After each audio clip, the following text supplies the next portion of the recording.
Since we have SQLite 3 actually provided to us with the build of Python which we installed earlier when we installed Eclipse and downloaded Python and everything else, then we're just going to simply use SQLite 3 for this.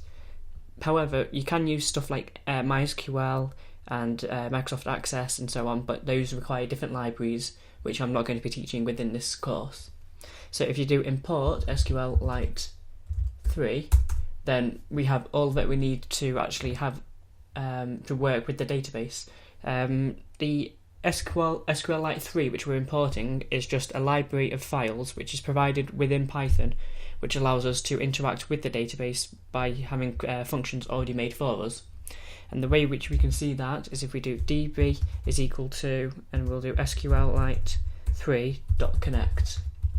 And now inside here we put in our name of the file which we're looking to create, the database file. So I'm just going to call this database.db.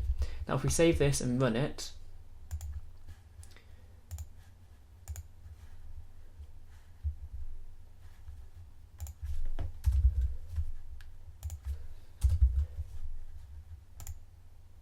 sorry about that, I spelt it wrong. It's SQLite, there's no second L within there, so it's just SQLite 3. And once we run that and then we refresh over here, you'll see that we have it now an empty database file.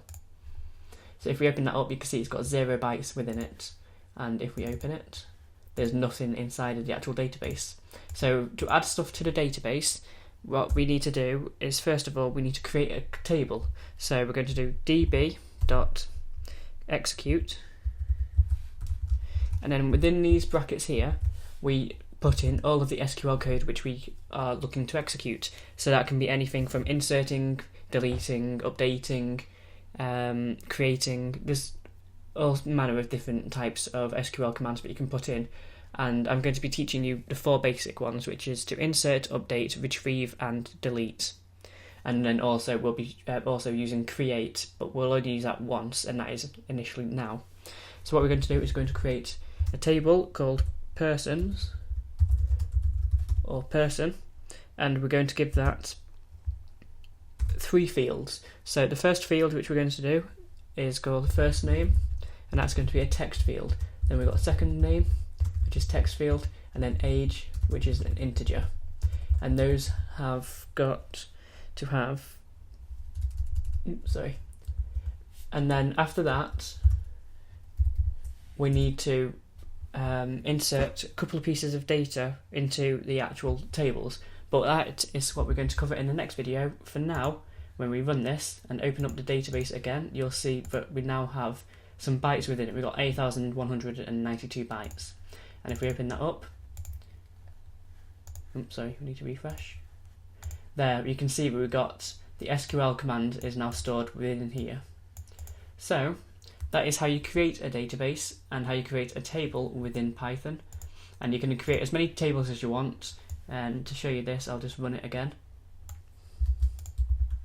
So .execute is a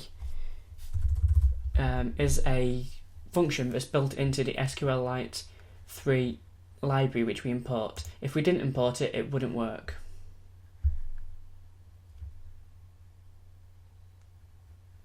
Oh, yes, you can't also create a table over something that already exists.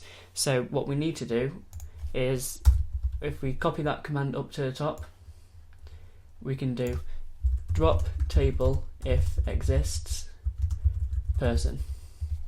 Run that again, and you'll see that we now don't get an error. What that's done is it's deleted that initial table because it already existed. It's created it again, so we won't see any difference, but it's also created the second one now. So now if we open that up again and refresh, you'll see that we have the first table there, and we also have a second table here. So you can create as many tables within database as you like, and you can make them relational so that they relate to each other. So say the first name here could be related to the second name in a different table, for example, and that way the data stays within sync of each other. So thank you for watching, and in the next video I'll be showing you how to insert and update records. So I will see you soon.